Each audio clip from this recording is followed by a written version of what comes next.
Photographing on slide film and seeing the results is a great experience that I think every film photographer should try at least once.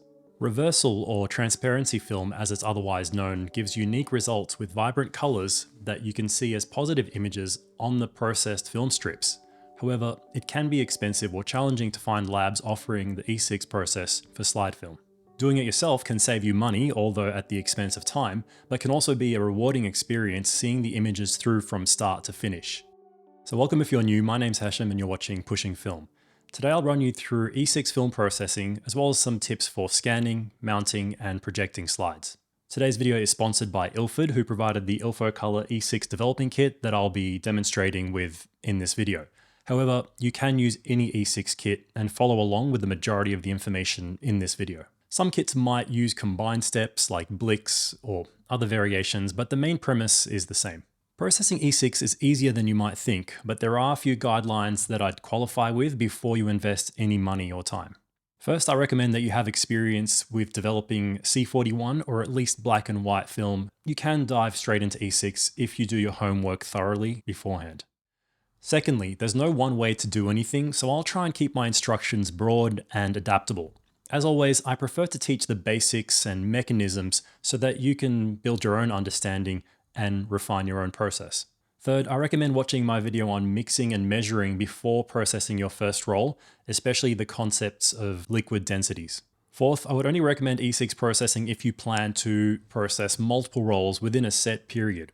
E6 chemistry doesn't have a long shelf life once you mix it, so you don't want to buy a kit just to process a couple of rolls and then have the chemistry expire. A kit like this will allow you to develop about 16 rolls of film for each batch you mix up, or even 20 if you stretch it. So if you split it into two batches like I do, that's 30 to 40 rolls with this 2.5 litre kit. And fifth, read all the instructions and safety information that comes with your kit. There's limited room for error here, and you need to make sure you avoid things like cross-contamination of the developer and other simple mistakes that can ruin your film or chemical solutions. When it comes to this Ilfocolor E6 development kit, all the information is available online as PDFs on their website, including the safety data sheets, specific gravities, all that important information. And I even like to go ahead and print a physical copy so I have it on hand while I'm doing my processing. Okay, so the basic premise of the E6 reversal process is pretty similar to C41, except there are more steps and it takes longer. It takes about half an hour to go through all the steps, and most of them have to be at a high temperature of around 38 degrees Celsius or about 100 degrees Fahrenheit, but I'll use Celsius for the rest of this video. The Ilfocolor kit is a liquid kit with 7 chemical steps which you premix into working solutions. I split this 2.5 litre kit into two 1.25 litre batches, but you could also mix it all at once or split it into different segments. As for equipment, you'll require all the same stuff as you would use for C41 or black and white processing, whether that's Patterson tanks like I use, enough bottles for storing solutions, a dark bag, a good thermometer, and so on. Again, I'd recommend that you already have the equipment and experience from a more forgiving process first, like black and white.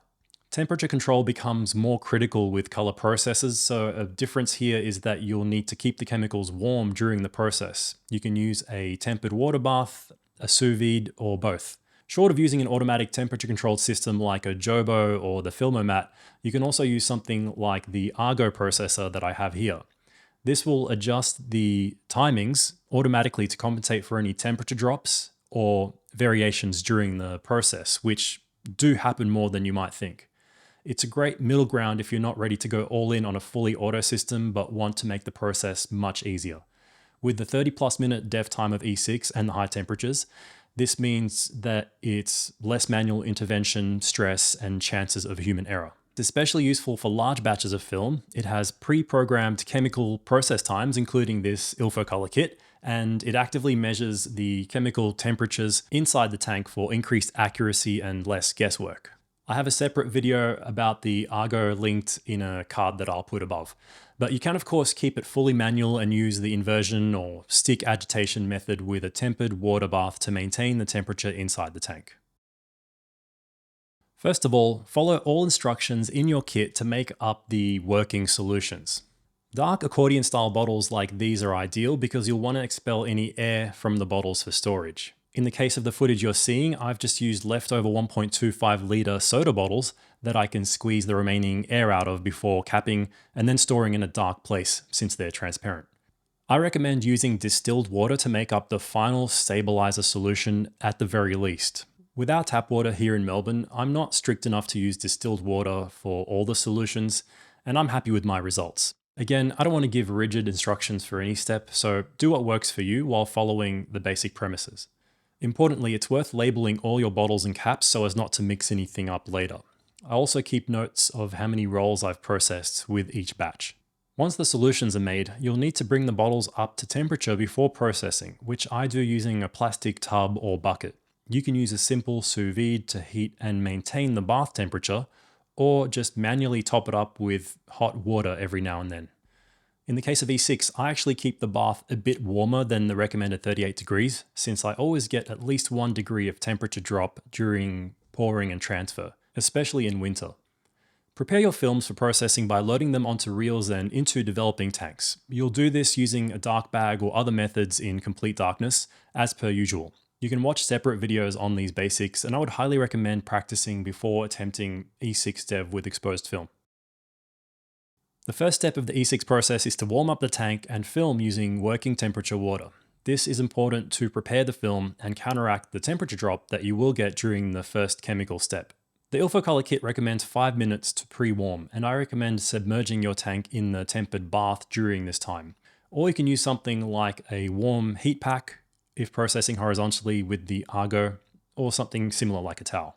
Following the warming pre-bath, the first chemical step is the first developer. This runs for 6 minutes and 15 seconds for the first 1 to 4 rolls you process using this Ilfocolor kit. This time gets slightly longer for subsequent rolls that you process using the same batch. That's because the developer weakens each time that it's used, so remember to keep a note of how many rolls you've processed. Keep the tank as close to 38 degrees as possible between agitations, and if using the Argo system, allow it to make any time adjustments as necessary. Start pouring the developer solution back into its original bottle as you approach the end of the development time. Don't be too alarmed if your developer takes on a color change after using it. Next, you'll have a 2.5 minute washing step with plain water at 38 degrees. Following this, you'll just run through all the remaining steps as laid out by your kit and the recommended timings. In my case, this will be a reversal bath, second developer, conditioner, bleach, fixer, second wash, and finally a stabilizer bath. For this kit, temperature becomes less critical from the conditioner step onwards. The second dev and bleach also weaken with each use, so remember to increase times according to your kit and how many rolls you've processed thus far. And that's it. After the final stabilizer rinse, you'll take the film off the reels and hang it to dry, where you can already see the images in positive glory. You'll find that the film base continues to clear as it dries, so don't be alarmed if it looks a little bit foggy or milky at first. I recommend hanging it in a shower or other low dust environment for a few hours to dry. Check out my video on getting clean film for more tips here. If you want to digitize your positive film, it's as simple as illuminating it and taking close-up photos of the frames with a digital camera or even smartphone. It's easier to do this in batch using a film holder before cutting it. Check out my ultimate guide to film scanning for a full breakdown of ways to do this at home. Since the film is already positive, it can be easier to get final images compared to negative film and to match the real-life colors to the film. But it does have its own challenges due to the clear base and increased contrast of positive film. I'll create a follow-up scanning video in the future, just focusing in a little bit more on slide film. The next step is to either store your film safely, which you can do uncut in sleeves or Ziploc bags for a low effort approach, but I recommend at least cutting, sleeving, and storing them flat in a safe environment. I also have a video about that, so I'll leave another card. However, one of the best things about slide film is being able to project it. You can often find a slide projector quite inexpensively, like this roll eye projector that I got for about $20 at a charity shop. To project your film using one of these, you'll first need to cut and mount individual frames using specialized mounts. These are getting a bit harder to find, but are still worth it even for a few of your favorite shots from each roll. Mounted slides can not only be projected, but easily viewed using simple handheld slide viewers or displayed nicely in specialized sleeves or other creative ways. I find that slides always look best when projected, and it makes sense since this is what they were originally designed in mind for. I have a box of these plastic clip-on mounts which you can find similar versions of online. So, do you think you would ever try developing your own slide film? As you can see, it's not much harder than C41, just a little bit more time consuming. I think it's well worth it considering the cost of developing at most labs, but only if you shoot a fair bit of it. You could even go in on a kit with some friends and develop your rolls together in larger batches to make it more viable. It's a great feeling getting to see the positive images come out of the tank, whether it's 35mm, 120, or larger sheets of transparency film. Let me know your approach if you've already tried developing E6 before, or anything else you'd like to see on this topic in the future.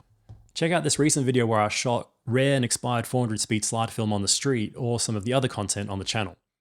Thank you to Ilford for making this video possible, and I'll see you in the next one.